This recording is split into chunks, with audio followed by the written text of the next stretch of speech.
Hello everyone, welcome to the commerce achiever platform. आज की session में हम डिस्कस करने वाले हैं जर्नल प्रॉपर क्या होता है या जर्नल रेसिडुअल क्या होता है, कौन कौन सी एंट्री यहाँ पे रिकॉर्ड होती है आफ्टर कवरिंग डिफरेंट प्रॉपर्स, और कैश बुक को कवर अप करने के बाद फिर कैश बुक को कवर अप करने के बाद आज इस सेशन में हम जर्नल प्रॉपर को अंडरस्टैंड करेंगे। रेफरेंस मटेरियल क्लास 11 एनसीईआरटी है। आप कोई भी मटेरियल को रेफर कर सकते हैं इस टॉपिक को कवर अप करने के लिए, क्योंकि कॉन्सेप्चुअल अंडरस्टैंडिंग वेरी नहीं करती, कॉन्सेप्चुअल अंडरस्टैंडिंग सेम रहती है। ठीक है, सो जर्नल प्रॉपर के बारे में आज हम डिटेल में डिस्कस करेंगे। हम आने वाले टाइम में बहुत सारे न्यूमेरिकल्स भी करेंगे टाइम टू टाइम, और आप उन न्यूमेरिकल्स का मैक्सिमम बेनिफिट ले सकते हैं from basics to the expertise level. ठीक है, सो जर्नल प्रॉपर, जर्नल यानी जो बिल्कुल जिसको कहीं पे भी जगह नहीं मिली वो यहाँ पे आ गया।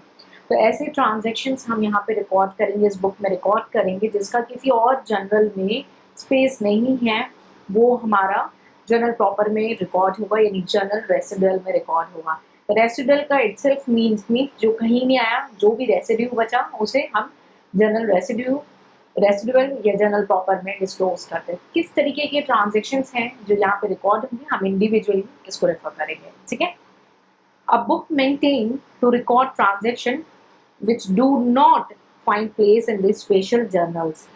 That means special journal means, for example, your purchase journal, purchase return journal, right? So if there is a no special place, they have no any transaction. I hope you remember what is a transaction or what is a event. So any transaction which have a no place in any kind of special journal, they falls into the journal proper, or we can say the journal residual. Is known as journal proper or journal residual. It is very important to keep both names in your mind. Following transactions are recorded in this journal. What are the transactions? Opening entry. Okay. So in order to open a new set of books in the beginning of new accounting year and record therein opening balance of asset, liabilities and capital, the opening entry is made in the journal. ठीक है, तो opening सारी entry क्या होगी, इस journal में आएगी।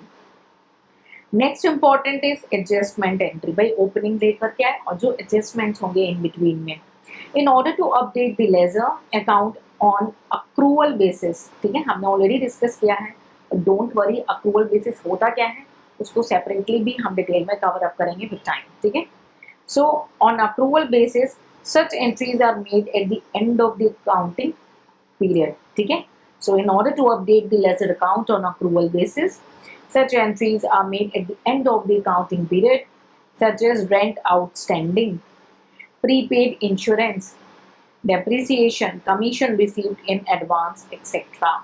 लेकिन आपकी बुक में तो सिर्फ इतनी सी बातें बोली हैं कि अगर आपको कोई लेजर जो अक्रूवल यानी ड्यू बेसिस पे अपने बुक्स ऑफ दिखाना है, ड्यू बेसिस यानी फॉर एग्जाम्पल मार्च है, हमारा फाइनेंशियल ईयर क्या होता है, मार्च क्लोजिंग होता है ना, आपने अपना तो आप सुना होगा मार्च क्लोजिंग क्या होता है, अकाउंटिंग पीरियड क्या होता है, फाइनेंशियल ईयर क्या होता है। अगर इसमें डाउट है तो आप पूछिए। तो मार्च में क्लोजिंग है, मार्च में हमारी सैलरी ड्यू हो गई थी बट वो मिली नहीं मार्च में, वो कब मिली, 15 अप्रैल को मिली।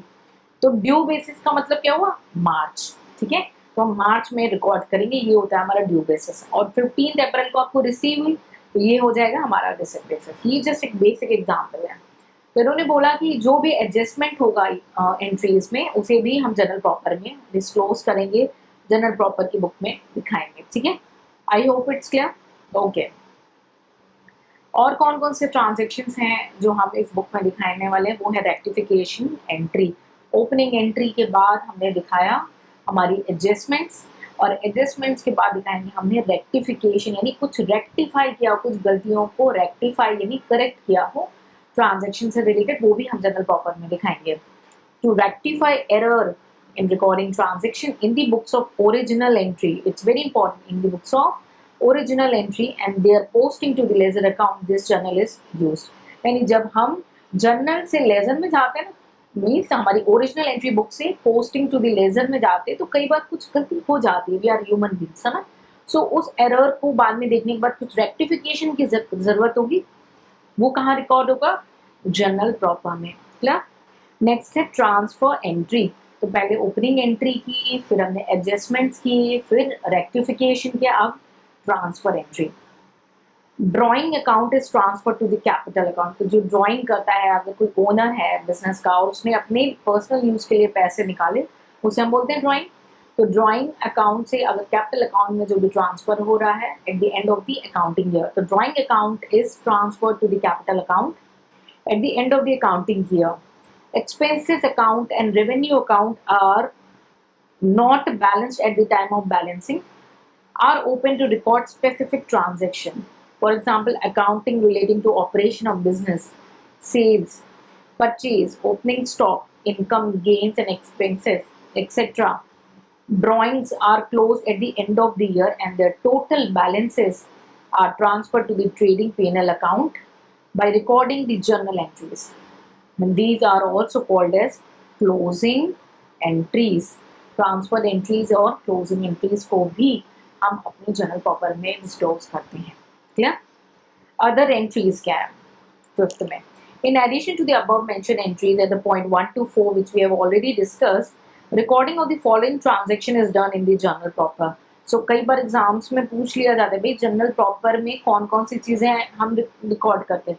तो आपके अबव 4 आइटम्स, फॉर एग्जाम्पल हमने क्या करे, ओपनिंग एंट्री दिखाई, एडजस्टमेंट एंट्री दिखाई, रेक्टिफिकेशन दिखाया, ट्रांसफर एंट्री या क्लोजिंग एंट्री दिखाई.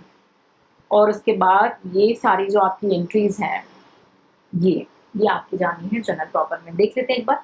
Eight the time of dishonour of cheque, dishonour of cheque में कई बार आपने चेक जमा किया बैंक में, पैसे नहीं थे, मे बी अनअवेलेबल और चेक डिसऑनर हो गया. ठीक है. At the time of dishonor of the check, the entry of cancellation for discount received or discount allowed earlier, मान कोई भी डिस्काउंट मिला हो, है ना, या डिस्काउंट आपने अलाउ किया हो या रिसीव हुआ हो आपको, वो जो है डिसऑनर की वजह से उसका जो है कैंसिल हो जाता है, उसकी एंट्री हम यहाँ पे दिखाते हैं जनरल प्रॉपर में. Next, purchase and sale of item on credit other than goods, यानी गुड्स के अलावा अगर हम कुछ क्रेडिट पे बाय कर रहे हैं तो उसका परचेज कर रहे हैं या सेल कर रहे हैं तो भी हम जनरल प्रॉपर में डिस्क्लोज करेंगे. ध्यान दें, गुड्स के अलावा, क्योंकि गुड्स का अगर क्रेडिट में परचेज करते हैं तो परचेज बुक है, सेल करते हैं तो सेल्स बुक है, लेकिन अदर देन गुड्स जो होंगे वो जनरल प्रॉपर में आएंगे. Goods withdrawn by the owner for personal use, यानी ड्रॉइंग्स हमारे जनरल प्रॉपर में आएंगे. Good distributed as sample for sales promotion, तो सेल्स प्रमोशन के लिए कई बार कुछ गुड्स को डिस्ट्रीब्यूट किया जाता है एज अ सैंपल. एडवर्टीजमेंट के फॉर्म में गुड्स को डिस्ट्रीब्यूट किया जाता है. किसको? गुड्स को. यहाँ पे गुड्स की बात करी है, तो ये जो गुड्स अगर डिस्ट्रीब्यूट हो रहा है तो उसकी एंट्री कहाँ होगी? जनरल प्रॉपर में होगी. क्लियर? क्योंकि आप इसको कैश सेल या क्रेडिट सेल आइडेंटिफाई नहीं कर सकते, इसलिए प्रमोशन के लिए डिस्ट्रीब्यूट हो रहा है. Next, endorsement and dishonour of bills of exchange. तो बिल्स ऑफ एक्सचेंज के हमारे जो नेगोशिएबल इंस्ट्रूमेंट हैं, तो बिल्स ऑफ एक्सचेंज को अगर हम एंडोर्स कर रहे हैं, वो डिसऑनर हो रहा है तो उसको जनरल एंट्री के थ्रू पास करेंगे. इसके बारे में और डिटेल में जानना है, आप जुड़े रहेंगे. हम टाइम टू टाइम बहुत सारे टॉपिक्स को, कॉमर्स एंड अकाउंटेंसी से रिलेटेड सारे टॉपिक्स को यहाँ पे कवर अप करने वाले हैं. आप उसका मैक्सिमम बेनिफिट लें. कोई क्वेरी है आप 100 टाइम्स पूछ के उसे क्लियर करें, अपने साथ डाउट्स ना लेके जाएं और जो है एक्सपर्टीज गेन करें. ठीक है. Transaction in respect of consignment and joint venture, etc. Loss of goods by fire, theft and spoilage is also recorded in the journal proper. So those above 4 transactions, including all these transactions, be recorded in the journal proper. ठीक है, इसे हमें अपने books में दिखाना है. तो journal proper या जर्नल रेसिड्यू अकाउंट क्या होता है, आई बिलीव आपको क्लियर हो चुका हो. कौन कौन से ट्रांजेक्शन्स की एंट्री हम जर्नल प्रॉपर में शो करते हैं, हमने वो भी डिस्कस कर लिया है. ठीक है. सो आई बिलीव आज के सेशन में जनरल प्रॉपर के बारे में एक ब्रीफ पिक्चर आपके माइंड में क्लियर हो. उसे क्विकली रिवाइज कर लेंगे, वर्डिक्ट्स को रीड करेंगे ताकि वोकैबुलरी स्ट्रांग हो जाए. नेक्स्ट सेशन में मिलेंगे, कुछ नया सीखेंगे. Till then take care, bye bye and Jai Hind.